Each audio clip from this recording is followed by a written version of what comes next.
Hello, everyone, and welcome to our guest leader series with the Neuro Leadership Edge podcast. This podcast today, we're going to be talking about leading through change with our guest Sam Griffard. We're very excited to have Sam today, but let me start with this. Have you been the youngest leader in the room and still had to move a veteran team? I mean, that can be easy. So today's guest, Sam, he did. And he pretty much turned skepticism into record-breaking revenue.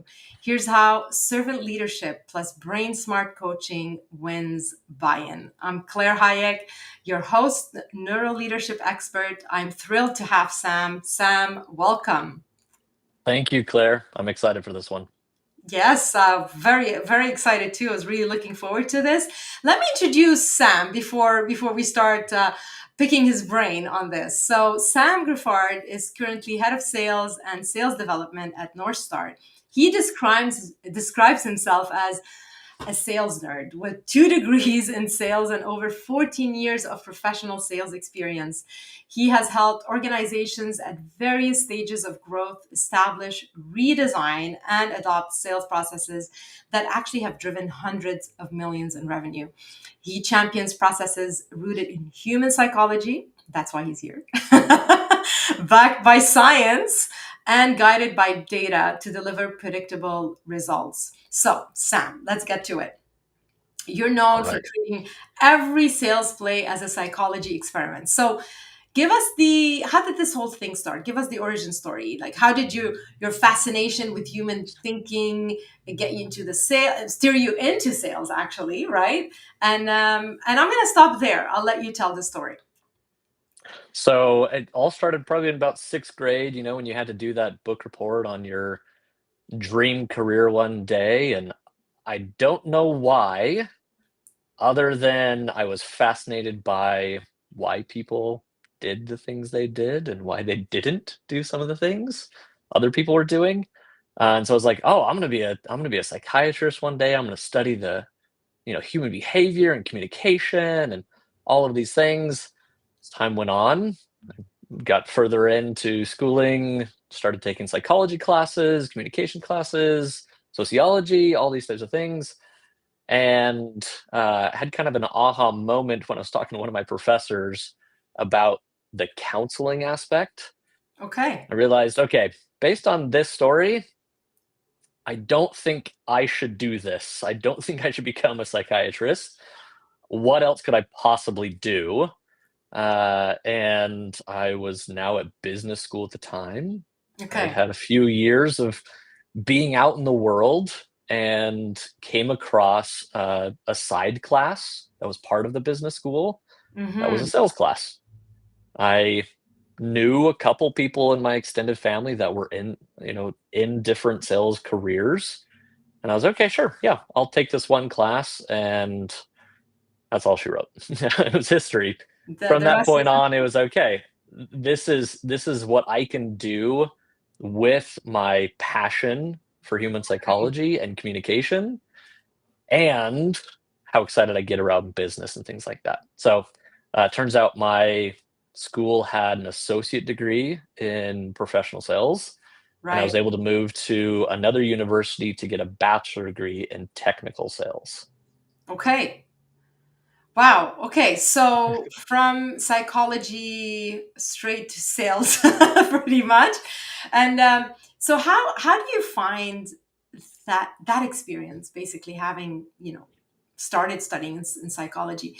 Does that influence maybe conversations you have with maybe a sales prospect or a team member? What would you say? That like how does it really connect with in your day to day? There's two things that come to mind right now. One is empathy, just Mm, understanding that they are thinking and feeling things as you're having this conversation. right. So if you just go full steam ahead, not worrying about what they're thinking or what they're feeling, that's where you hear all those horror stories of people like salespeople are terrible because horror story, they didn't feel heard, they didn't feel respected, they didn't feel understood, seen, all of those negative things, right? The second part would be the communication. Hmm. You can take very complex ideas and processes for, getting from point A to point B before and after, and you can boil it down to something even a child could understand, or Right, somebody that's not in that industry with a high experience of technical expertise in that topic could still right, understand it. right, And so I felt like too often people were going to those conversations just like, I expect this person to understand everything that I throw at them, mm, and I'm literally just going to dump all of my brain and knowledge and understanding about this and cross my fingers and hope for the best. right. And usually, correct me if I'm wrong, but we what we observe when we're just it's a one-way conversation. Either the person looks completely lost or the opposite. They're very yes, yes, yes, yes, but there's nothing registering. And I'm assuming that with your experience, how do you find that the fact that the maybe observing other people doing and other leaders around you. I'm not saying at where you work now in your past experience or just period people that in your network. Have you seen that some leaders are more attuned to their conversation, their agenda, and they don't necessarily take the time to connect, or they probably don't know how to connect? And I want to get your point of view about that, your observation. Do you see that more often than less often? I just want to paint the hope here. Is there hope? I see a lot of leaders making tremendous efforts. Now we're talking about it. We never talked about that before, which is I find it's a great thing now that at least we're open and talking about it. But do you see that often in your network? Do you feel that that could be a big issue at this point? Yeah, I had to laugh because yes, I know you do you see it, laugh. I don't want to assume. and it, and it's not just leaders; it's individual contributors, and Right. they're learning bad habits from leaders. Yeah. Too often, it's just here's my viewpoint. I think this is the best way to do it, and Hmm. I'm going to deliver that and drop the mic and just expect you to take all of that and do it exactly the way I told you to do it. Yeah. And it's Versus honestly, yeah, sorry, go ahead.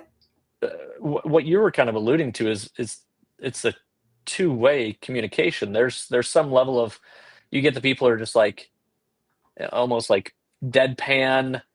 I'm not even sure if this person's listening, to the people who are like, yeah, yeah, yeah, yeah, yeah. It's like, are you really tracking? Do you really understand? The only way to find out is to make it a two-way conversation. You can't just talk at the person. You Right. have to have a conversation with them. Yeah, and I'm assuming in sales it's a big deal. I mean, I find in general, again, I don't want to generalize, but what we've seen and people notice, the people in sales are gifted to a certain extent with communication. I mean, if you're going to be, you know, not only selling, serving your client, right? Adding value to your client, you need to be able to communicate well your idea and how you're going to solve their pain point. And I find, correct me if I'm wrong, it's not a lot of schools teach that communication. And we assume people know how to communicate, where, there's so many different factors into communication, but this is not a communication podcast. I don't want to focus on that, but I think I just wanted to kind of elaborate a little bit on that because I think a lot of our listeners might identify to this and go, yep, yep, we've seen that. I try to express myself. I try to practice active listening. I try not to interrupt. I try to make a connection. It's not always easy. I'm busy. The clock is ticking and we gotta deliver.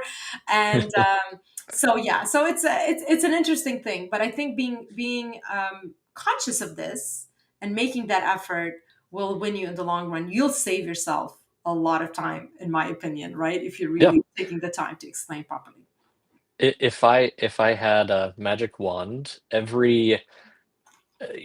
from grade one through every degree you could possibly choose at university, there would be two requirements that maybe aren't requirements for all levels of education.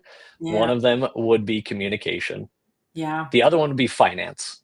People need to No, learn right? more about their money.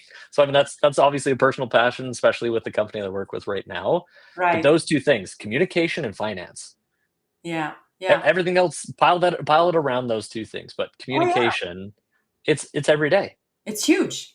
It's huge. And we've done at MSP Team Building, we've done a survey with our clients, starting with small companies all the way to Fortune 500. And the survey was basically to figure out put a cost on miscommunication. And we Mm, found that the smallest company was, I believe, 20 employees, had 20 employees. The yearly cost of miscommunication, and was conservative estimate, meaning that we just X amount of hours evaluated every week that was lost in miscommunication. So maybe meeting too much, or emails back and forth, etc. So minimum. We didn't even factor in the impact on a project, on a sale. We didn't even impact that number. So bear with me. So we did the math, and the cost of miscommunication from a small company of 20 employees all the way to Fortune 500, we're talking 40,000 plus employees worldwide, was somewhere between $150,000 a year all the way to $47 million. Now that's huge. That's yeah. huge. Who wouldn't want to improve communication at that point? But again, I just like, that was a side thing. I thought it Yep. was interesting because I wanted to hear your take on this. But let's bring it back to your experience. So Okay. I'll paint the scene, right? So you're a new sales and enablement lead, much younger than most reps, right? And at your job then at the time, and they're going, what can we learn from this kid?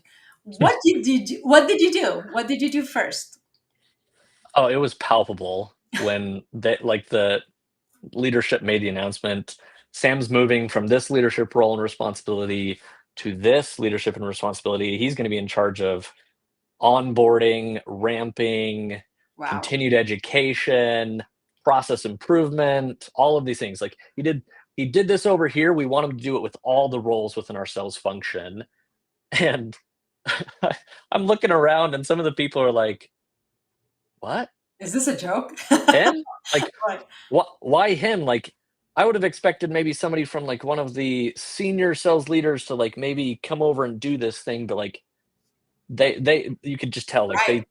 they thought it was not the right choice or Uh, couldn't let, couldn't let's, understand. let me bring you to that point, that moment. How did you feel? What was going on through your body or your brain? What was going on? Okay, so I was excited by the idea. I felt grateful that I had been seen, that Right. I took over a team, and I was able to improve that team Okay. through just constant iteration and process and just dissecting everything and data and so on and so on. I was excited and I felt seen. And then I see these looks on people's faces, and for me, it definitely triggered a fight mode, not a flight mode. I did not cower in the corner and woe is me. Oh, I shouldn't have done this. This is a terrible decision. Right. It definitely put that chip on my shoulder. Like I'm gonna prove it. Right. I'm gonna prove to you why the leadership could see this being a good idea, and I'm gonna prove that I can actually make a difference and I can help the team. So Hmm. it definitely triggered that fight. I'm gonna prove it to you. Right. Right. And how did you do it? What did you do first? What was the first thing you did? So you have to approach this team. You're apparently the guy. They are looking at you with skepticism. What was the first thing you did? I took the opportunity to speak to everybody. Hmm. Not individually yet, just in the group setting. Like, hey, I'm grateful for the opportunity. My role and responsibility is to help you. Right. I'm here to smooth out speed bumps, remove roadblocks. I'm here to make things so much more efficient so that you can do your best work, or where you can focus on the things that mean the most to you, where you see the biggest impact in your role as a salesperson. Okay. I'm gonna help with tooling. I'm going to help with all these things behind the scenes so that you can continue to do what you do best, just easier, smoother, more effective, more efficient. And so my whole goal there was, this role is not for me. Mm-hmm. This is not an ego boost role. This is not a my way or the highway role. I'm going to come in and clean house, and you're going to do it this way. Right. I just wanted to communicate like my job, and the measure of my success is your success. Right. So you clearly did the right move, because I'm assuming they got your buy-in. Yep. But and on a science, if we just look at this from a science, brain science perspective, the fact that you stepped in with the "I'm here for you," that caused that was obviously the right move. That caused this oxytocin like spike basically in people's brain, going, okay, we feel safe, we're good, we feel that we're cared for, and which literally lowers the signals to the amygdala, where basically our high emotions, and when we get angry and frustrated, that's where it goes. So in a way, although you didn't think about it that way at the time, you acted instinctively, and this is the beauty of things. Sometimes we just know. But I'd love to kind of dive in and explain what really happened in people's brain around you. You really activated their prefrontal cortex and their ACC, which is the anterior cingulate cortex. And what that does, it basically regulates what goes through the panic amygdala, and really just signals a couple of things. Go, okay, think of it as as the brain's traffic cop, Mm. right? So it automatically regulated their emotions, and it helped them focus. The prefrontal cortex, I call the PFC, is pretty much the CEO. And it basically just, instead of going to the "I'm panicking here and I'm freaking out," I'm either we hate this guy, or he's frustrating us, or right, if you had brought another approach, you literally just avoided a disaster, brain disaster, amygdala disaster. So in that way, you really help them stay focused in their CEO and see, okay, here we go. What are we going to do next? He's got us. We're good. This is going to be fine. So I think it's important also to understand that, the way sometimes people react, don't be very surprised when you're not communicating well, or you don't have the right approach. You can automatically see the reaction, and it's literally brain reaction to how what the message you're conveying. So kudos to you for that. I mean, you're really you were able to approach it in a very subtle way, in servant leadership, if I may add, right? That was the extent of my knowledge, was the concept of servant leadership. I did not know anything about the brain science that you just went through. It wasn't, oh, I know the brain science, therefore I should go do this. No, It was servant leadership. nobody talks brain science usually. That's my job. Yeah. Yeah, I think talking about the science of things just makes it a bit less, I guess, dramatic. Go, it's gonna the brain is gonna act a certain way. It's gonna show on our faces. Something's gonna happen in our body. Don't be surprised people get angry because you said a word or two. It's just an automatic reaction. It's biology. But obviously we don't, when this is the instinct and mirroring, and also your values that you bring to the table. And I think that was why not only your performance spoke for itself, but also I think, although you were younger than everyone else, you had that way, you had that approach. And I think that is more important than skills. You have to have the people skills before you have the technical skills, because you can have all the technical skills you want, but if you cannot communicate it well, if you don't know how to approach people, if you don't know how to read the room, then you're not going to get through to them. So, which brings me to the next thing. So walk all of us through, actually, the one of the rep, I believe, was low performing, and that was kind of it was a touchy thing. Like, how do you approach somebody like that? So I want you to share the story, how you were able to flip the resistance, right? into somebody that, into ownership, basically. Yeah. So after doing a very deep dive into data to try to find out where we had holes in our process, Right. or places where we're just like, okay, this isn't obvious. Like we can make some tweaks here and adjust some things. We can get way more efficient here.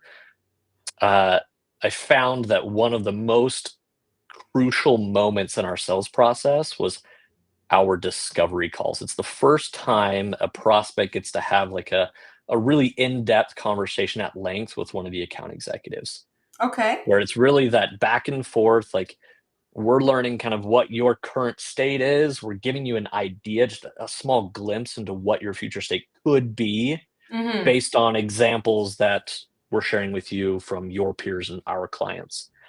And the data continue to show that there was, to your point, this one rep that had basically a hole in the bucket. No matter how much water, or in this case, leads, we were putting into that bucket, they kept on leaking out at the top Mm, because of that discovery.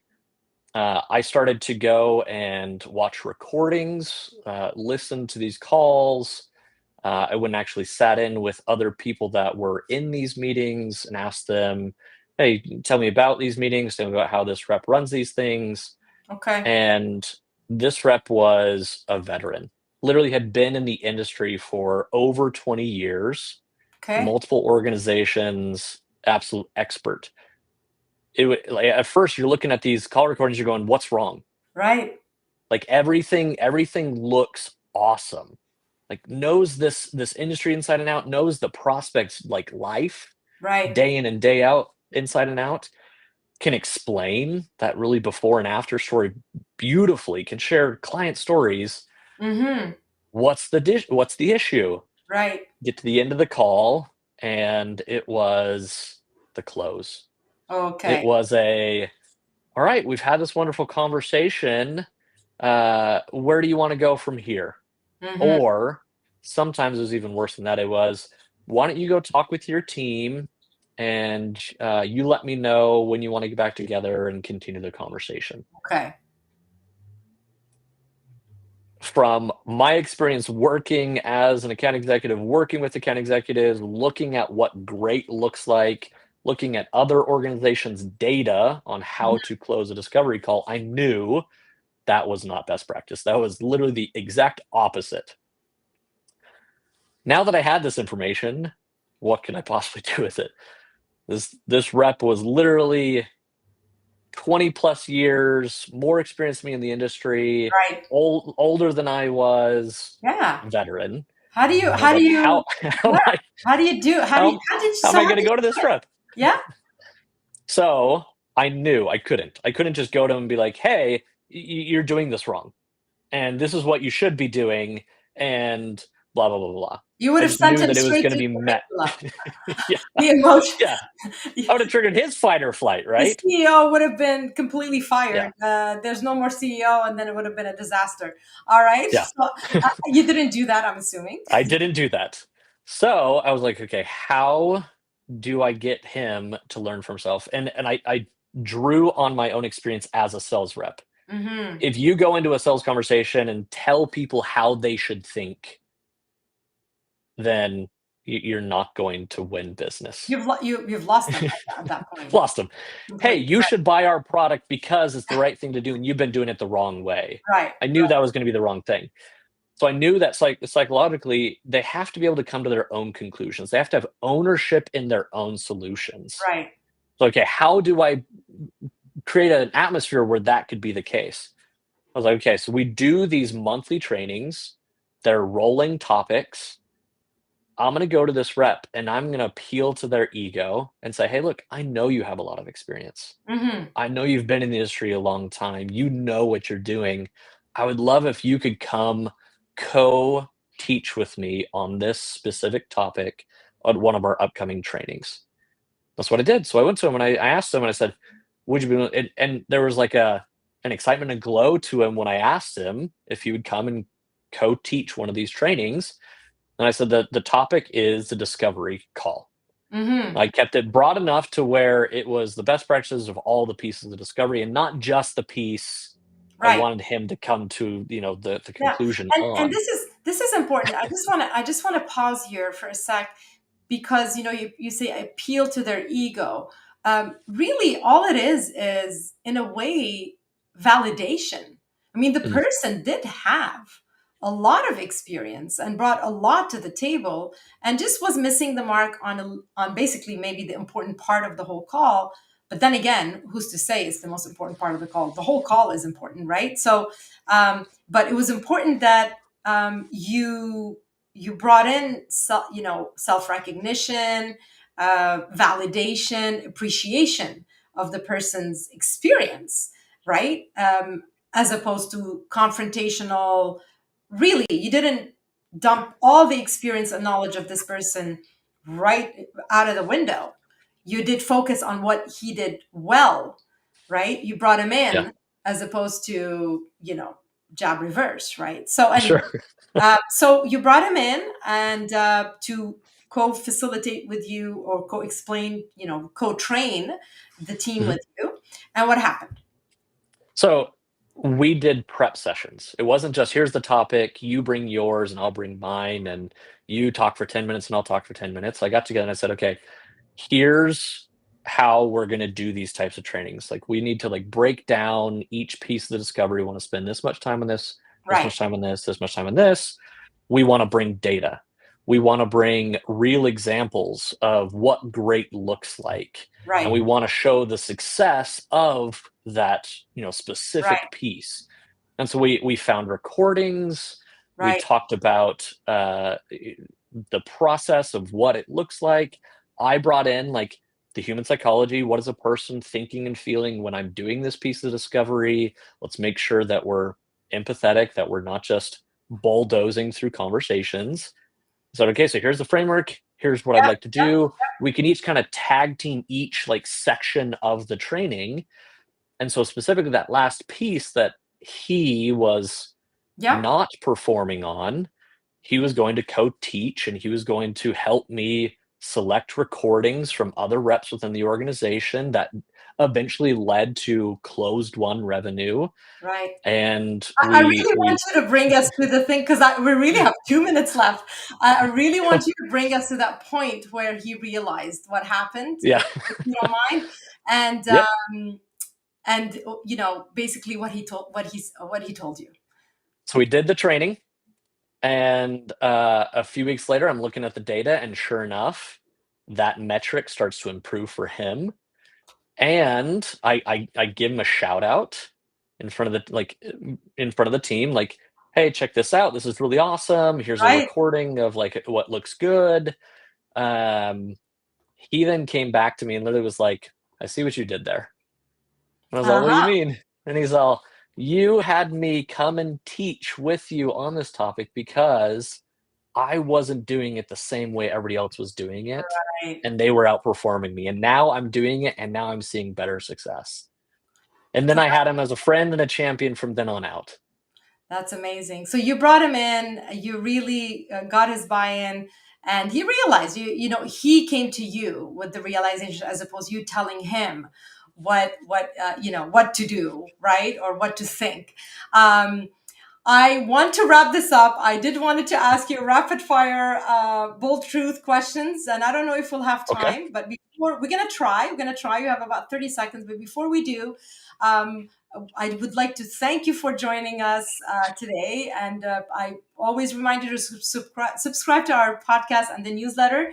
Follow me on LinkedIn and social media. You see a little code there you can scan. Sam, it was a great pleasure. I'm gonna go with a 30-second answer. Okay. Uh, One metric you tattoo on every dashboard when it comes to sales. Oh, goodness. A sourcing success percentage.